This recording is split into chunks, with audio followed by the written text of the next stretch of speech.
वामांग से भगवान विष्णु को प्रकट किया था। सब सभा हंसने लगी महाराज भगवान शिव के वचन पर।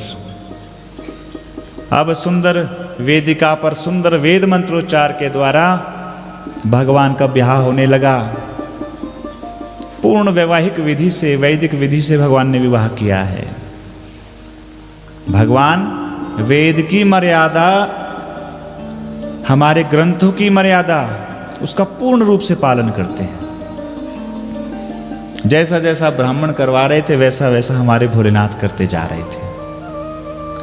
और भगवान को जैसे ही इस लीला को दिखाते हुए दर्शन किया तो गांव की कुछ नारियां थी महाराज।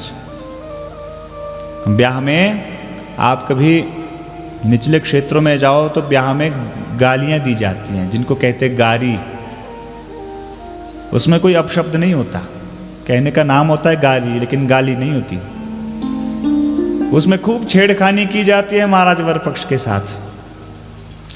तो एक नारी कहने लगी, महाराज ब्रह्मा जी की दाढ़ी देखी ना सफेद, कि ए बाबा की पाकल पाकल दढ़िया, ये बूढ़े बाबा इनकी तो सफेद सफेद दाढ़ी है। मजाक उड़ाने लगे महाराज। क्यों? क्योंकि भैया भगवान भोलेनाथ कह चुके हैं कि मेरे पिताजी हैं ये ब्रह्मा जी, इन्हीं से मैं रुद्र रूप में अवतीर्ण हुआ हूं। इसलिए समधी जी से मजाक किया जा रहा है।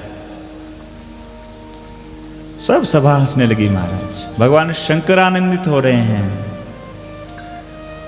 और आपसे प्रथम दिवस निवेदन किया था, भगवान शंकर और मां पार्वती, उनका जो विवाह पर्व है वह महाशिवरात्रि नहीं है। तो कौन सी तिथि है? तो यहां पर प्रसंग आया है महाराज पार्वती खंड में। यहां पर श्लोक संख्या अध्याय संख्या 35 में लिखा है और रुद्र संहिता पार्वती खंड के अंतर्गत आया है महाराज। लग्नाधिपे च लग्नस्थे चंद्रे स्वतनयान्विते मुदिते रोहिणी युक्ते विशुद्धे चंद्रतारके।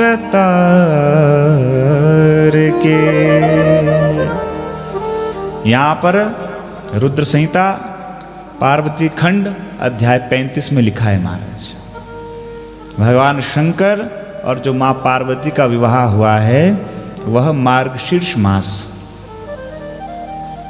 और सोमवार का दिन कृष्ण पक्ष के समय भगवान का ब्याह हुआ है।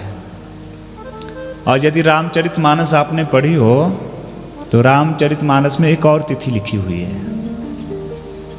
वहां तुलसी बाबा कहते हैं कि वैशाख शुक्ल पंचमी को भगवान का ब्याह हुआ है। वैशाख शुक्ल पंचम्याम, तो 2 तिथियां हो गई भगवान के ब्याह की। और ये दोनों ही तिथियां सही हैं। बोले महाराज ऐसा कैसे कह सकते हैं? एक अलग महीना बता रहा है, एक दूसरा महीना बता रहा है। एक कह रहा है मार्गशीर्ष मास, एक कह रहा है वैशाख शुक्ल पंचमी। तो भैया कथा से ज्ञान करना, ये दोनों ही तिथियां सही हैं। उसका कारण क्या है? क्योंकि हर कल्प की कथा अलग होती है। किसी कल्प में भगवान ने मार्गशीर्ष मास में भगवती को अपनाया और किसी कल्प में वैशाख शुक्ल पंचमी को भगवान का ब्याह हुआ। बोलो हर हर महादेव, हर हर महादेव।